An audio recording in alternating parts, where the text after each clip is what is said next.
शरद पवार गटाचे नेते अमोल कोल्हेंनी निलेश लंकेंना खुली ऑफर दिली आहे। आमदार निलेश लंके यांनी लवकरात लवकर निर्णय घ्यावा आणि महाराष्ट्राच्या स्वाभिमानाची तुतारी नगरच्या दक्षिणेत वाजवावी अशी खुली ऑफरच अमोल कोल्हे देत आहेत।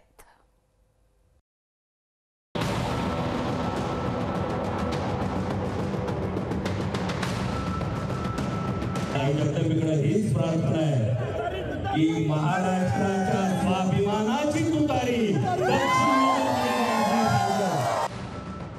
पवार गटाचे खासदार अमोल कोल्हेंनी राष्ट्रवादीचे आमदार निलेश लंकेंना थेट नगर दक्षिण मधून लढण्याची जाहीर ऑफर दिली आहे।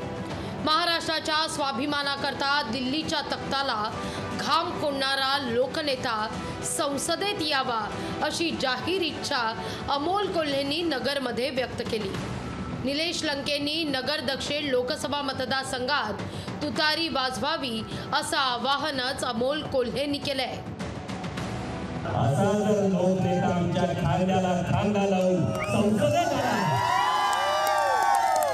तर जबाबदारी तुमच्या सगळ्यांची यावर लोकनेत्यांनी लवकरात लवकर निर्णय घ्यावा आणि आई जगदंबेकडे हीच प्रार्थना आहे की महाराष्ट्राच्या स्वाभिमानाची तुतारी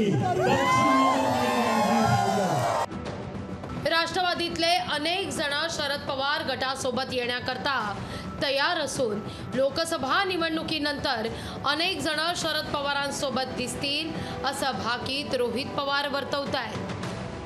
डॉक्टर कोल्हेंचा नगरला कार्यक्रम सुरू आहे आणि त्याच्यामध्ये ते तिथं लंकेंना एक अप्रत्यक्षपणे मदतच करत आहेत।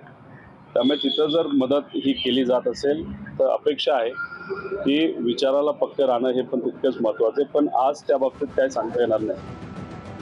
निलेश लंके अजित पवारांसोबत राष्ट्रवादीत असले तरी त्यांच्याशी संपर्क असल्याचं सुप्रिया सुळेंनी अप्रत्यक्षरित्या सांगितलंय। एकतर ही लोकशाही आहे, त्याच्यामुळे लोकशाहीमध्ये मी सगळ्यांच्याच संपर्कात असते, कारण का मी लोकप्रतिनिधी आहे आणि लोकप्रतिनिधींनी एका लोकशाहीमध्ये डायलॉग हा असलाच पाहिजे या मताची मी आहे। गेल्या काही महिन्यांपासून निलेश लंके हे नगर दक्षिणमधून लोकसभा निवडणूक लढण्याकरता इच्छुक असल्याचं म्हणतात। सुरुवातीला भाजपवर दबाव आणण्याकरता त्यांची दावेदारी सुरू असल्याचं वाटत होतं, पण आता नगर दक्षिणच्या उमेदवारीकरता विरोधकांकडून लंकेंना रसद पुरवण्याचं काम सुरू झालंय। त्यामुळे नगर दक्षिणचा वाद गंभीर वळणावर आल्याचं अधोरेखित झालंय। संतोष आवारे, लोकशाही मराठी, अहमदनगर। लोकशाही मराठी ऐका, पहा, जागरूक रहा।